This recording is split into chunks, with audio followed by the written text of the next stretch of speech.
कलंग कलंगी धर्माजा वाले सतगुरु ठाकुर गुलाब देव सच्ची बादशाह तेरी सलाई जय हो। हृदय सम्राट सतगुरु शेर सिंह देव महाराज की जय। महाराज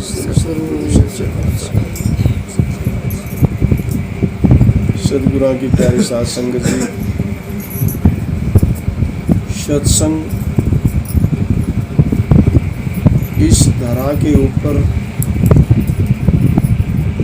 बहुत दुर्लभ पदार्थ है,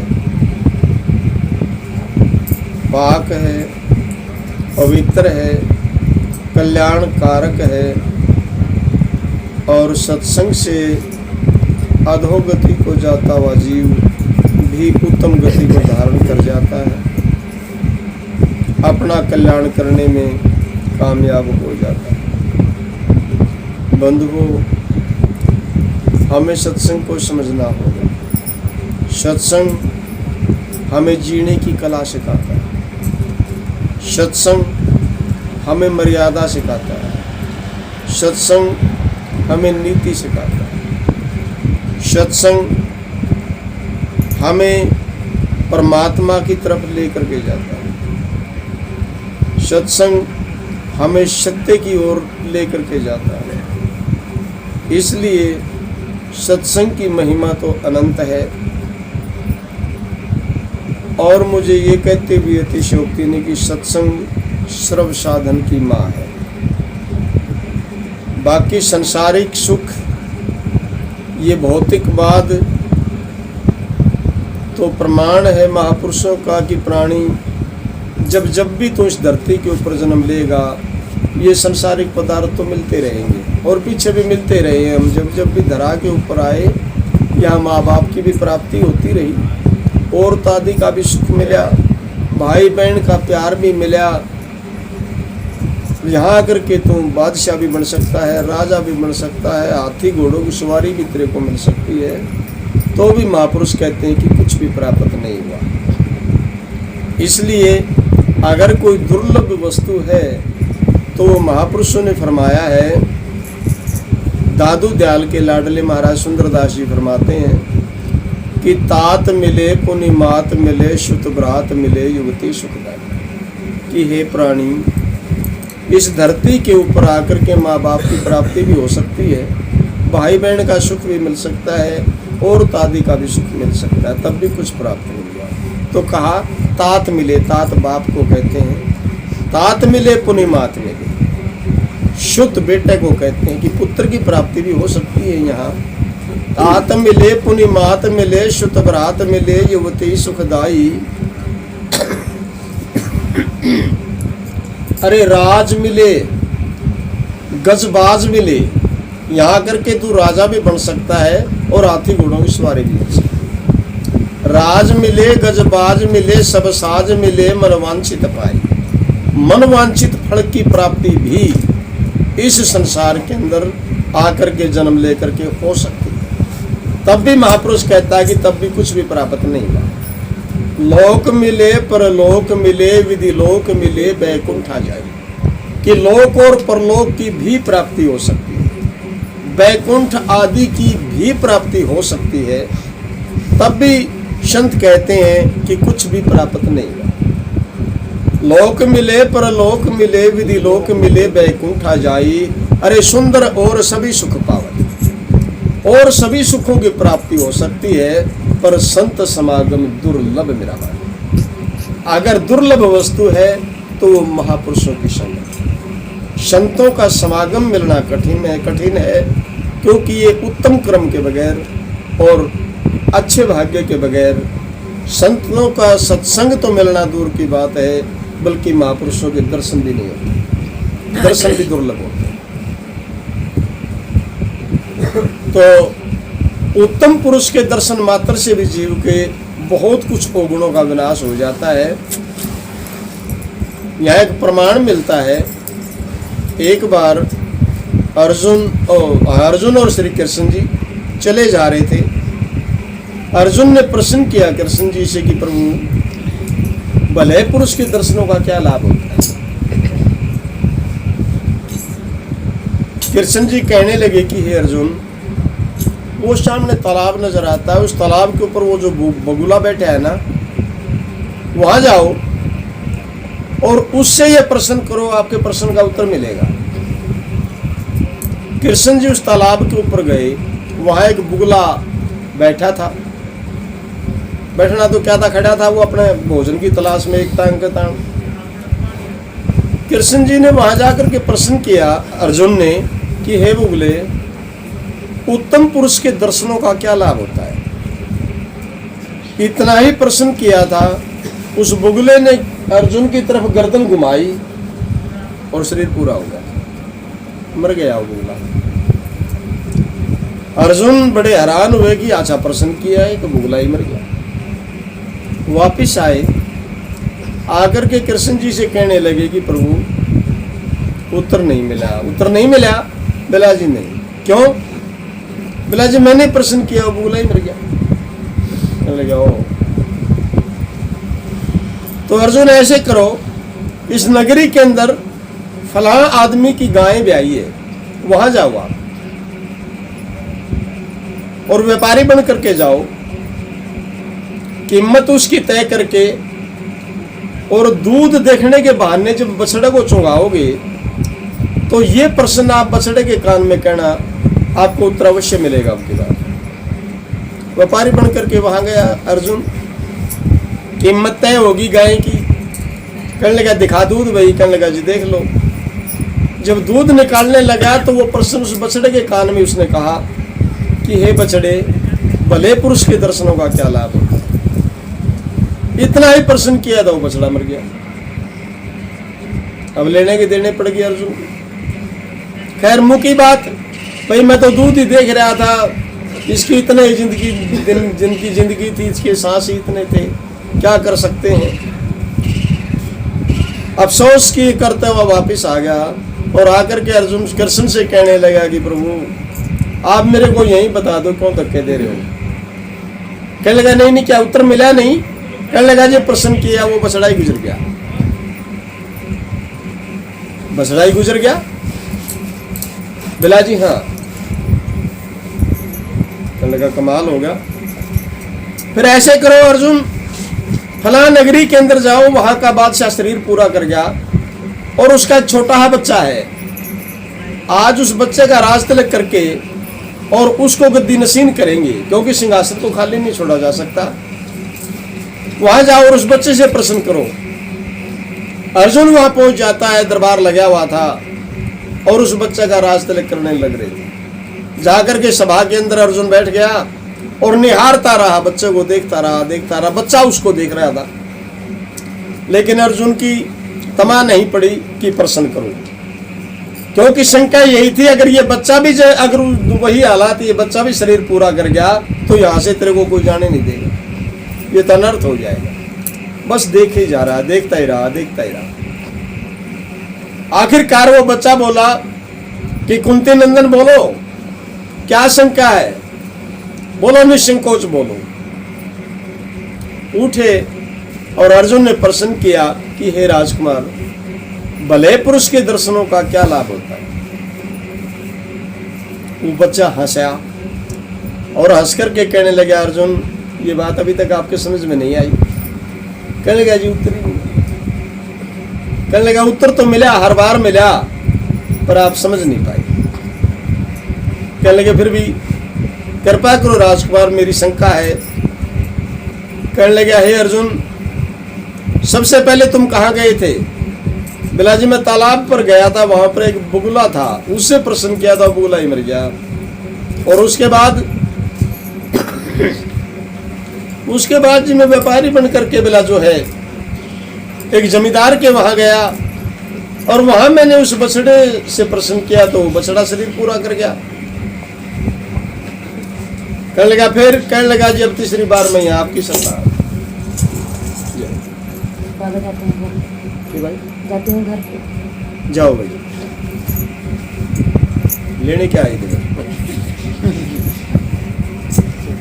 तो राजकुमार कहने लगा कि अर्जुन वो बुगला मैं ही था, तेरे दर्शन हुए तो वो मेरी योनि पलट गई, बहुत गंदी योनि थी मेरी, वो योनि पलट गई, उससे अच्छी योनि में मेरा जन्म हुआ और वहां भी तने दर्शन दे दिए, बछड़ा भी मैं ही था। तेरे दर्शन हुए, मेरी वो योनि भी पलट गई और इस देव दुर्लभ योनि, इंसान की योनि के अंदर आज मैं बैठा हूं और उत्तम मेरे भागे कुंती नंदन तने यहां भी आकर के दर्शन दे दिए, मेरा तो कल्याण ही हो गया। वापिस गया अर्जुन और जाकर के कृष्ण से कहा कि प्रभु, बोला उत्तर मिला? बोला जी मिल गया। बोला फिर समझ में आई बात? तो अर्जुन कहने लगा कि प्रभु यह बात मेरे को यहीं बता देते। तो कृष्ण जी कहने लगे कि अर्जुन मैं बता दो तेरे को यहां भी देता, लेकिन तेरे जस्ती नहीं है, ये बात तेरे समझ में नहीं आनी थी, इसलिए तेरे को प्रैक्टिकल करवाना जरूरी था, तेरे नेत्रों के सामने सिद्ध करना जरूरी था, और बता दो मैं यहां भी देता। तो प्रेमी बंधुओं, उत्तम पुरुष के दर्शन मात्र से भी बहुत कुछ लाभ मिलता है, बहुत गुणों से छुटकारा हो जाता है। और अगर किसी महापुरुष के दर्शन हो जाते हैं तो उत्तम भाग्य है, क्योंकि प्रमाण है गुरु नानक देव जी का कि साधु दर्शन राम के, कि साधु के दर्शन ऐसे करके जानिए कि जैसे परमात्मा के दर्शन हो गए हो, क्योंकि संत में और परमात्मा में कोई अंतर नहीं है। साधु दर्शन राम के, मुख पे बसे सुहाग, पर दर्शन उन्हीं को होते हैं जिनके पूर्ण भाग्य के बगैर महापुरुषों के दर्शन भी दुर्लभ होते हैं। तो सत्संग बंधुओं, ये वो महान तीर्थ है जो सर्व पापों का विनाशक है, सर्व क्रम बंधनों की बेड़ियों को तोड़ने वाला। इन गंगाओं का जल, बाहर नदियों का जल आपके शरीर के मैल तो धो देगा, लेकिन आपके मन के मैल की सफाई नहीं कर सकता। मन के विचारों को ये तीर्थों का जल नहीं bदल सकता, लेकिन सत्संग अंतर के मैल काटता है, सत्संग मन को पवित्र करता है। सत्संग हमें जीवन का रहस्य समझाता है कि जिंदगी क्या है, हमें कैसे जीना चाहिए। ज्ञान, ध्यान ये तो बाद की बातें हैं। सबसे पहले हमारा कार्य है, इस पृथ्वी के ऊपर जब हम आए हैं तो हमारा जीवन बढ़िया हो, उत्तम हो, मीठा हो, शांतिमय हो, निर्भय हो, निशंक हो और स्वतंत्र हो। इसके लिए सबसे पहले तैयारी यानी हमने अपने आप से करनी पड़ेगी सत्संग के लिए, यानी अपने आप को विकारों से दूर करना होगा, अपने आप को पाक पवित्र बनाना पड़ेगा। हम गृहस्थी लोग हैं, सबसे पहले हमने अपनी घर की व्यवस्था को भी ठीक करना होगा। हम जाते रहे सत्संग में और घरा रोजाना कलेश खाना रहता है, खोसड़ा बाजता है, घर में शांति नहीं, तो फिर उस सत्संग का लाभ भी क्या होगा। तो सबसे पहले तो हमें अपना घराड़ा सत्संग ठीक करना होगा। अभी प्रमाण दिया, ये लड़की गा रही थी, पिया की ये प्यारी धन धन है तेरे जामदारी। ये घर की व्यवस्था का ही वर्णन है कि हमारी ये माताएं बहनें और लड़कियां बैठी हैं। तो बहनों, सबसे सत्संग हमें यही सिखाता है कि आपको कहीं भटकन की जरूरत नहीं है। सास ससुर को तीर्थ माना, सास और ससुर वो तेरे तीर्थ हैं। अगर स्नान करने का सलीका है तो इसी तीर्थ में स्नान कर ले, भवसागर से पार हो जाएगी। वो स्नान क्या है? यानी तीर्थ मान करके अपने बुजुर्गों की सेवा टहल करे, उनका मान सम्मान करे, उनका आदर करे। और भी ज्यादा नहीं कर सकती तो सुबह उठ करके उनको चरण स्पर्श कर ले, उनके मत्था टेक ले, और शाम को अपने बिस्तर पर जाने से पहले भी उनका मत्था टेक ले, तो आपका तीर्थ स्नान हो गया। कहीं तीर्थ में भटकने की जरूरत नहीं है। सास ससुर को तीर्थ माने घर आएगी और घर आए की कदर कर जाना। घर पर अगर चाहे दुश्मन भी आ जाओ, लेकिन इज्जत करना गृहस्थी का धर्म है। उसको इज्जत से बिठाओ, इज्जत से बोलो, पानी पिलाओ, कोई संकोच की जरूरत नहीं है। घर आए कि कदर कर जाने और पति को परमेश्वर रूप दे जाना। कहने का भावार्थ क्या हुआ? और घर मंदिर और तो खुद है उसकी पुजारी। सीधा सा हिसाब है, यानी घर में अगर बेटा है तो माँ बाप उसके तीर्थ हैं, बहू है तो सास ससुर उसके तीर्थ हैं। घर आए की कदर करो, और पत्नी का धर्म, पति के लिए सबसे बड़ा परमेश्वर उसका पति है। लेकिन उस पति में भी परमेश्वर वाले गुण होने चाहिए। ये तो नहीं कि पत्नी तो उसको जो परमात्मा मानती रही और उसकी आवाज सामने टन होकर के लांगड़ की सर्दी है, और घर आकर के माँ बाप की करे बेइज्जती, पी करके पेशाब, तो ऐसे परमात्मा की आरती फिर बेलन गले कर लो, कोई पाप नहीं। यानी पति में भी परमात्मा वाले गुण होने चाहिए। तो पति को पति परमेश्वर कर जाने, और घर को बना लो बहनों मंदिर, और तुम खुद बन जाओ उसकी पुजारी ने। आपको ना किसी मंदिर में जाने की जरूरत, ना किसी तीर्थ में भटकने की जरूरत, कल्याण घर में ही हो जाएगा, यहीं पर हो जाएगा, कहीं भटकाव की आवश्यकता ही नहीं है। और मैं आपको विश्वास दिलाता हूँ गुरु महाराज की कृपा से आपके घर के अंदर कभी अशांति नहीं आ सकती, कभी क्लेश प्रवेश नहीं कर सकता। दूसरी के अंदर बताया, दूसरी कली क्या थी? पिया मुख देख कमल, पिया मुख देख कमल जू खिड़ती। जैसे सूरज को देख करके कमल खिड़ जाता है, और दुष्ट कमोदनी सूरज को देख करके मुरझाती है। तो जो पत्नी है उसका धर्म है, वो अपने पति का मुखमंडल देख करके कमल की तरह खिड़ जाती है, और जो वह विचारणी औरत है वो अपने पति को देख करके मुरझाती है, जो दुष्ट प्रवृत्ति की औरत है। पिया मुख देख कमल जू खिड़ती, क्रोध क्रोध कुमता मन से।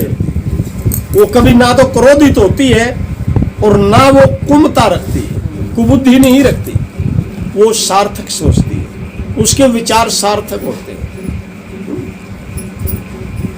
क्रोध कुमती मन से हटती, रह निवाणी नहीं झगड़ती।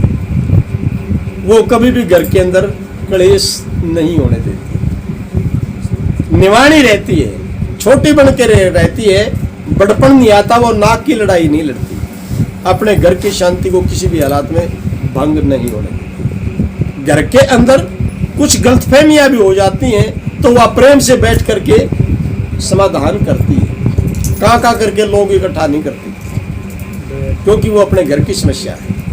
ठीक है, रह निवाणी नहीं झगड़ती, द्वेष दूतिया डारी, द्वेष, जिसने द्वेष दूतिया डारी, द्वेष भाव वो किसी को देख करके जलती नहीं, वो दूसरे को देख करके कभी भी ईर्षा भाव अपने अंदर प्रकट नहीं होने देती। क्योंकि हमेशा याद रखो, जहां क्रोध के और द्वेष के तूफान खड़े होते हैं ना, वहां विवेक रूपी पौधे उखड़ करके बिखर जाते हैं।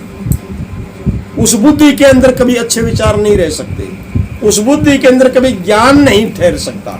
क्रोध की आंधी आई नहीं, ज्ञान का नाश हो जाए। यानी ये मान के चलो कि तमोगुणी बुद्धि जो है वो एक बंजर खेत की तरह है। आपके अंदर थोड़ा क्रोध और द्वेष भाव पैदा हो गया ना, जंग पैदा होगी, तो बुद्धि को बंजर खेत की तरह बना देती है। और बंजर खेत में आपने पता ही है, उसमें अच्छी चीज पैदा नहीं होती, उसमें तो फिर आड़ कबाड़ झाड़ पैदा होते हैं। द्वेष दूतिया डारी, धन धन है तेरी जामनारी। साध संगत की सेवा करती, गुरु के वचन सदा चित धरती। एक प्रमाण सुनाऊं मैं आपको कि सत्संग का लाभ हमें तभी मिलता है जब महापुरुषों के वचन हमारे अंदर उतरे। इधर से सुना उधर से निकल गया तो फिर कल्याण नहीं होता। कितने सत्संगों में जाओ आप, जब तक अमल में नहीं ले आएंगे ना, सत्संग को हम व्यवहारिक रूप नहीं देंगे, तब तक बात बनने वाली नहीं है। प्रमाण भी दिया संतों ने, जो गुरु वचन पर डट गए कट गए फंद 84। जी वचन की प्रतीत कीजिए। एक महापुरुष थे, सत्संग हो रहा था, पता नहीं संत किस रमज में थे, अपनी सारी संगत से कहने लगे भाई एक एक चीज छोड़ करके जाओ, कोई भी बुराई छोड़ो। उस संगत के अंदर एक बढ़िया भी था। अब किसी ने कहा महाराज जी बीड़ी छोड़ दी, आज के बाद नहीं पिएंगे। किसी ने कहा जी दारू पे नहीं हाथ लगाएंगे, दारू छोड़ दी। किसी ने कुछ छोड़ा, किसी ने कुछ छोड़ा जी क्रोध नहीं करूंगा। किसी ने कहा जी मैं सेवक बनूंगा। किसी ने कुछ छोड़ा, किसी ने कुछ छोड़ा। वो सेठ रह गया। अब वो सेठ विचार करता रहा भाई क्या छोड़ा जाए। और आजकल की तो हालात ये है, अगर संत छुटावे भी तो उठ करके नहीं कहेंगे महाराज जी छोड़ दिया। बोला भाई क्या छोड़ा? बोला तेरी संगत में आना छोड़ दिया। संगत में कोई आवाज बाजा बोले क्यों छोड़ दिया। खैर वो सेठ था, बुद्धि थोड़ी तीव्र होती है, बढ़िया की नीचे गर्दन करे बैठा रहा। महापुरुष ने उठा कि सेठ जी आप भी उठो, छोड़ करके जाओ, सच्ची आत्मा से छोड़ना, संत के सामने जो छोड़ते हो, रुकना इस बात के ऊपर। मानिया उठ के कहने लगा सदगुरु छोड़ दिया। बोला क्या? बोला जी काकर छोड़ दी। जब काकर को खाने की चीज है, छुटाई दी तो। फिर भी महापुरुष ने उसको देखते हुए उसकी विचारधारा वो कहने लगे सेठ कोई बात नहीं तथास्तु, लेकिन वचन की पालना करना। कहने लगा सदगुरु वचन की पालना करना। सदगुरु की प्यारी साध संगत जी, इस समय का घोड़ा दौड़ता रहा। एक दिन दुकान के अंदर उस सेठ का कुछ हिसाब किताब गड़बड़ा गया। हिसाब किताब करते करते जो लेट हो गया, वो वारी हो गया। और वो सेठानी एक पेड़ के नीचे खिचड़ी खाचड़ी कूट रही थी, बाजरा बुजरा जो भी था। और वो आरा जो था ना जिसमें खिचड़ी पकानी थी, वो उस पेड़ के ही नीचे था। वो कूट करके उसने उसके अंदर खिचड़ी चढ़ाई, तो उसके अंदर वो घोल करके उसको ढकना तो गई भूल, और वो अंदर चली गई। और उस पेड़ के डाला के ऊपर कोई सांप था।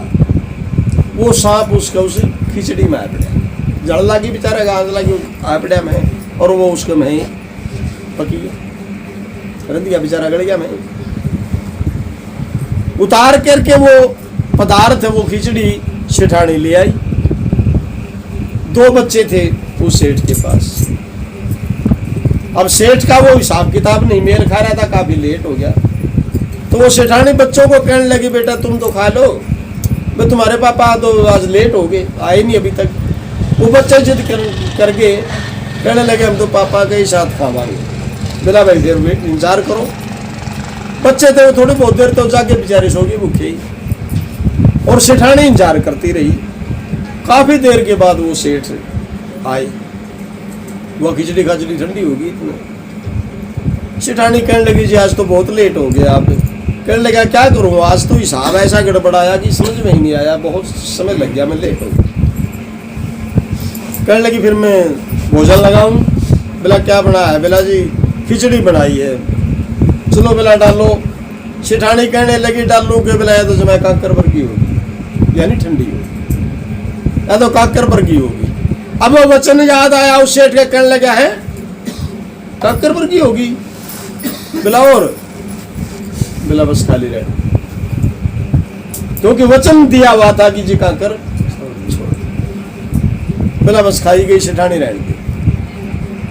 अब वो सेठानी कहने लगी जी आप नहीं खाते तो फिर मैं भी क्या खाऊंगी, वो भी दोनों को दोनों निवेश होगी। अब बताते हैं ये खिचड़ी बासी अच्छी लगती है, टेस्ट इसका अच्छा होता है।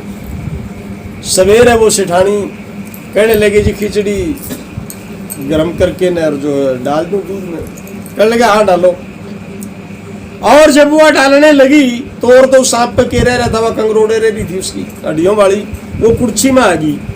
और जब उसने देखा सेठानी ने, और सेठ से कहने लगी जुल्म हो गया। बोला क्या? बोला इसके में तो सांप रंध गया। सांप रंध गया? बोला हाँ। तब उस सेठ ने हाथ जोड़े कि सदगुरु धन्य है तेरी लीला, दाता कुणबा गाणी होनी थी, आज सारा कुणबा का नाश हो जाता, वंश मिट जाता। आज केवल और केवल तेरे वचन की प्रतीत ने आज यू परिवार मरण तो बचा दिया। तो सदगुरु इसलिए तेरी लीला अपरंपार।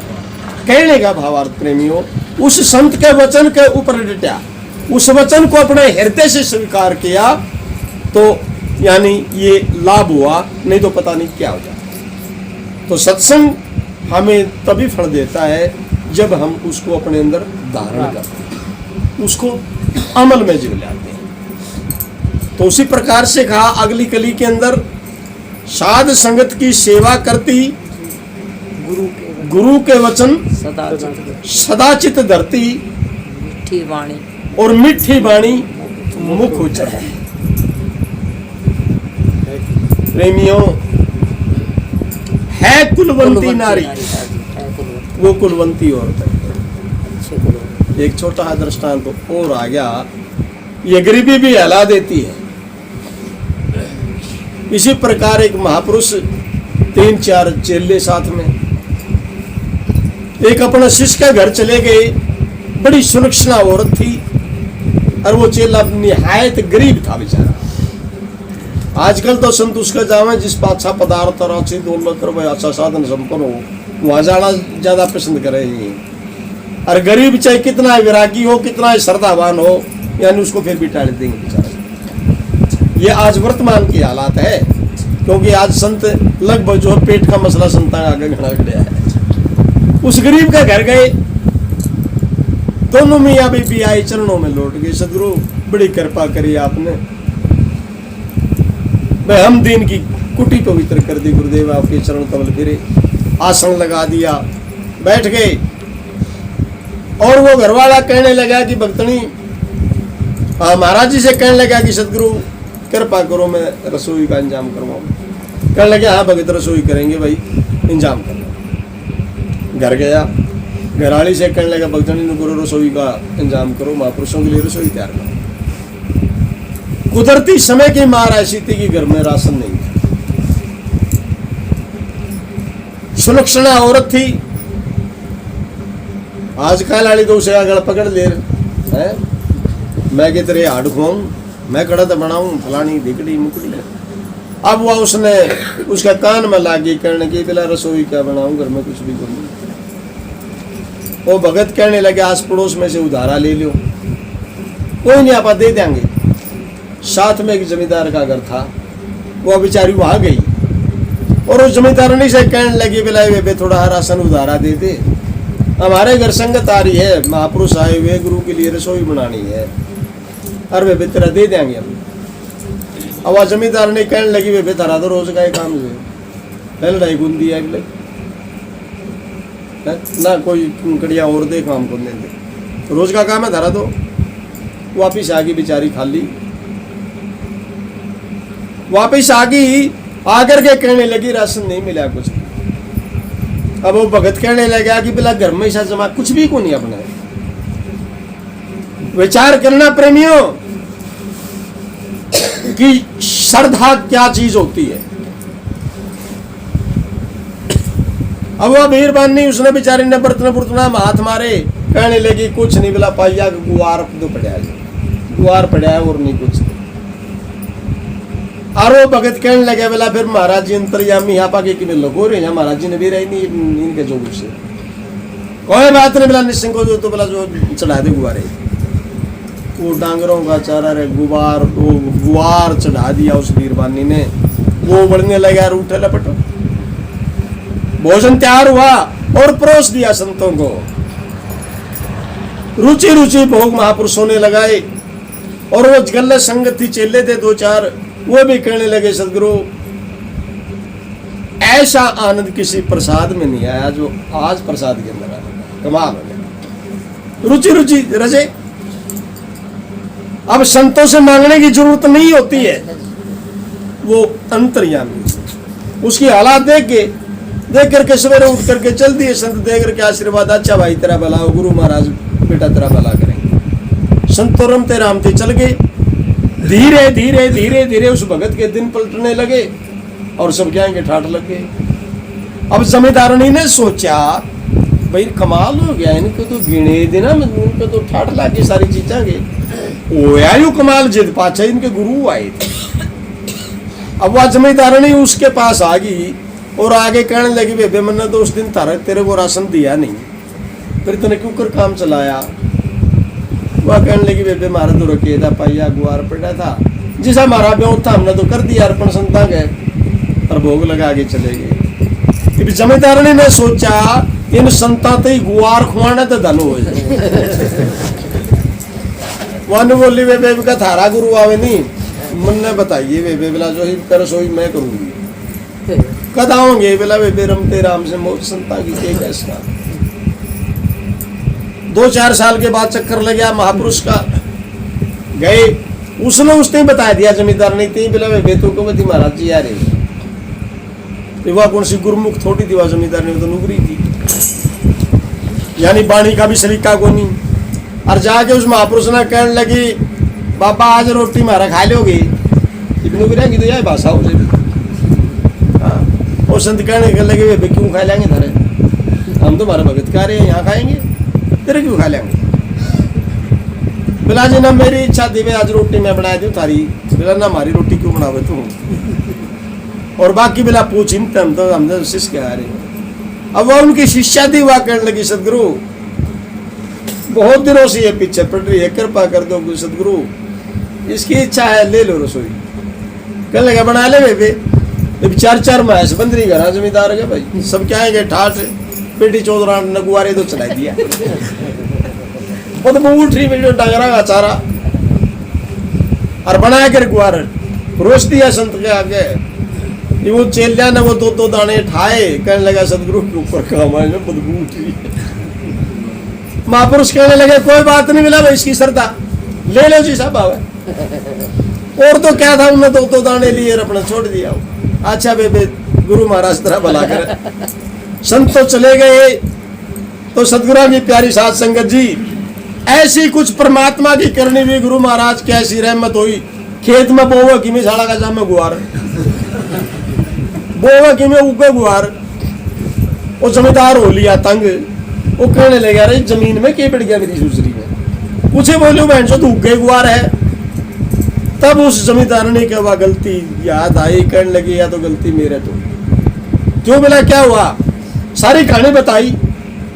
बिला इस तरह हुआ मेरे तब मांगन आई थी राशन पानी मैंने दिया कोनी, उसने गुआर खुआ दिया बना करके। और उन पाछे वाला वो देख उनके तो कोठी गल गई। मन्ने ने सोचा कि इन बाब्या तो गुआर खुआना तो धन बने जाए, बिला मन्ने भी यूं काम कर दिया। तब उस जमींदार ने कहा बिला रे बेटी चौधरानू उसका तो बहुत कौन था, वो तो गरीब था, तेरा तो सब क्या है आग लाग गई थी। अरे बिला सुट ले इस तरह फूफन के ऊपर सुटते बिला तेरा कोई आउकुड़ लाग रहा। तो कहने का भावार्थ संत को सच्ची आत्मा से आप पानी का गिलास पिला दो अमृत है, और अहम में आकर के आपने अगर वो अमृत भी उसको पिला दिया तो वो संतो जहर है। तो प्रमाण था साध संगत की सेवा करती, गुरु के वचन सदा चित धरती, मिठी वाणी मुख उच्चरती। अपनी वाणी मैं बार बार कहता रहा हूं और कह रहा हूं, इस जबान के ऊपर कोई चीज लग जाए ना, जख्म हो जाए तो वो जख्म बहुत जल्दी भर जाता, लगभग 3 दिन में वो जख्म भर जाता जबान को ऊपर होया। लेकिन साथियों जब ये जबान किसी को जख्म दे देती है ना, वो जख्म कभी भरते नहीं। तो इसलिए अपनी वाणी को कंट्रोल रखिए, अपनी वाणी को समझ कर बोलिए, मीठा बोलिए। इस जबान के द्वारा जख्म मत दो। ये जबान जितनी मुलायम है ना, इतने ही मुलायम इससे शब्द आए तो फिर आनंदी अमृत ही अमृत है। लेकिन ये खुद बहुत मुलायम है और इसने बगाती ये अंगार है। तो इसलिए सदगुरु ने प्रमाण दिया कि वाणी को विचार के, वचन को विचार के ये ढीम सा ना डार दिए। भाई समझ कर बोल, विचार के बोल, पत्थर से मत बगा। वाणी को विचार के ये ढीम सा ना डार दिए, आदि अंत वचन को विचार करके बोलिए। परा है समाई जोई, ये विखे आई सोई, वाणी है पसंती वही, ये मध्य तोलिए। और कंठ विखे आवे, जब मध्यमा कहावे तब मध्यमा विचार करके फिर मुख से बोलिए कि मैं क्या कह रहा हूं। ठीक है। वर्ण में गुलाब दासा आगो हुआ जैसी आशा, और वचन को विचार करके मिश्री सी गोरी। तो फिर आपकी वाणी भी सुधरेगी ना। बाणा बदलने की जरूरत नहीं है, वाणी बदल लो। वाणी भी नहीं बदली जाती तो मन की बैण बदल लो, वाणी अपनी आप बदल जाएगी। बाणे बूढ़े बदलने की जरूरत नहीं है। बैण बदल दो मन की, वाणी आपके ऑटोमेटिकली बदलेगी और बाणा बदलने की जरूरत नहीं। फैसला ही हुआ पड़ा है। मीठे बोलो, शहर बोलो, प्रेम की वाणी बोलो। किसी की चर्चा चुगली बुराई करके अपने ऊपर पाप के भागी साथियों मत बनो, क्योंकि बुराई अपने में भी है और जबान दूसरे लोगों के पास भी है। इसलिए किसी की बुराई के अंदर अपना टाइम बर्बाद मत करो। सत्संग हमें यही सिखाता है और यही जीने की कला है। वाणी आपकी मीठी और सुधरेगी ना, मैं बताता हूं, लोग आपको सलाम करके टपेंगे, आपको मत्था टेकेंगे लोग, अगर आपकी वाणी के अंदर रस है। मीठी वाणी सदा उचरती वो है कुलवंती नारी, धन धन है तेरी जामना। ज्ञान का घगरा पहर सजाती, शील का शालू, यानी शीलता को अपनी को नहीं छोड़ती। शील का शालू शीश जचाती और समा का काजल नैन लगाती। अगर किसी दुश्मन से भी गलती होगी तो उसको भी वो माफ करने की हिम्मत रखती है। सबसे बड़ा दान क्या है? क्षमा। क्षमा के समान कोई दान नहीं, यानी जिसको आपने माफ कर दिया ना, बहुत बड़ा दान दे दिया। क्षमा का काजल नैन लगाती, प्रेम की गाती और प्रेम की गाती मारी, धन धन है तेरी जामनहारी। और समता का हार गले में डाले, समता का दो हार और शब्द की रोड़ी, और चेतन चुड़ला और चित की चोड़ी, और जो धीरज पूत खिलारी, धीरज रूपी बेटे को जो ब्रह्म की बिंदिया। ये बिंदी जो लगाई जाती है ना, गोल क्यों होती है? ये क्यों लगाई जाती है बिंदी? ये श्रृंगार के लिए नहीं लगाई जाती, इसके पीछे कोई राज है, कोई लक्षण है।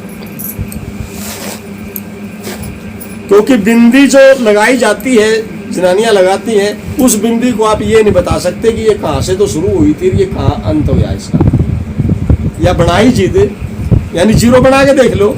और दूसरा बिंदी आदमी से पूछो, बताइए भी इसकी कड़क तो शुरुआत हुई थी या कड़सी आकर के इसका अंत है। वो आदि और अंत से रहित है, और आदि और अंत से रहित ब्रह्म है। और यहाँ पर जो बिंदी लगाई जाती है वो ब्रह्म की निशानी है। ब्रह्म बिंदिया भाल सजारी और धीरज पूत खिलारी। तो ये गुण, ये श्रृंगार है एक उत्तम और श्रेष्ठ गुण का, ठीक है। अरे नहीं तो भाई सीधी सी बात है, महापुरुषों ने कहा है, साकट वेश्या और सेवड़ा ना इनसे मेल मिलाइए रे। साकट कहते हैं मूर्ख को, मूढ़ को, सेवड़ा कहते हैं झाड़ फूंक करने वाले को। साकट सेवड़ा एक वेश्या, वे बिचारणी औरत। साकट वेश्या और सेवड़ा ना इनसे प्रीत लगाइए रे। चुगल यानी चुगलखोर आदमी, अरे एक दूसरे को देख करके जलनिया, चुगल द्वेषी और नशेड़ी, एक नशेबाज। चुगल द्वेषी और नशेड़ी, और मत नार चटोरी जाइए। और भाई काग, नाग और बामण और जोगी, वो बैठा तो नहीं है पूरा मान जी। ये चाणक्य नीति कहती है, काग नाग और ब्राह्मण जोगी मत विश्वास ठहराइए, ये विश्वास के काबिल नहीं होते। तो इस प्रकार से प्रमाण दिया। तो ऐसे गुण जिस औरत के अंदर है, महापुरुष कहते हो कि बेटी मेरा आशीर्वाद सदा तेरे साथ। गुरु शेर सिंह देव कहे वर मेरा, सदा सुखी हो दुख लावे ना फेरा, अटल सुहाग रहोए तेरा। अरे है ही अटल, क्योंकि उसके सुहाग को कोई नुकसान है ही नहीं, हानि है ही नहीं, किसी भी काल नहीं। उसका तो अमरचूड़ा है। तो इस प्रकार से ये सारी देन जो है बंधुओं सत्संग। तो इसलिए सत्संग के समान कोई दूसरा तीर्थ नहीं, सत्संग के समान दूसरी कोई कल्याणकारक वस्तु नहीं, परंतु सत्संग मिलेगा हमें महापुरुषों के संग से। उन्हीं से जान पड़ेगी सत्य क्या है और असत्य क्या है। तभी तो हम सत्य को छोड़ देंगे। जब आपने न्यू बेड़ा पड़ गया कि गुड़ यू हर मिश्री या है जितने तो गुड़ छूटेगा। जब तक हम गुड़ को ही मिश्री मान करके खाए जा रहे हैं तो फिर उसने गुड़ नहीं मिश्री मानते रहेंगे। तो गुड़ को कर छूटा है, गुड़ जब छूटेगा जब उसको मिश्री चखाई जाए कि मिश्री या है, फिर वो अपने आप छोड़ देगा, अपने आप ही कह देगा ना भाई या गुड़ तो गुड़ से मिश्री तो आ है। तो इसी प्रकार से जब आप सत्य को धारण करोगे तो असत्य से अपने आप ही दूर होते चले जाओगे। मैं अपनी वाणी को यहीं विराम देता हुआ साथियों, अच्छाई और बुराई ये एक नदी के दो किनारे हैं। आप अच्छाई की तरफ बढ़ोगे बुराई से दूर होते चले जाओगे, और बुराई की तरफ बढ़ोगे तो अच्छाई से दूर होते चले जाओगे। अब वो विचार तो इंसान होने के नाते हमने करना है कि मेरे लिए क्या सही है और क्या गलत है। सत्संग मोक्ष की निशानी है, कल्याणकारक है, जन्म मरण के बंधन काटने वाला है और मुक्ति का दाता है। बोल प्रेम से श्री सतगुरुदेव महाराज की जय।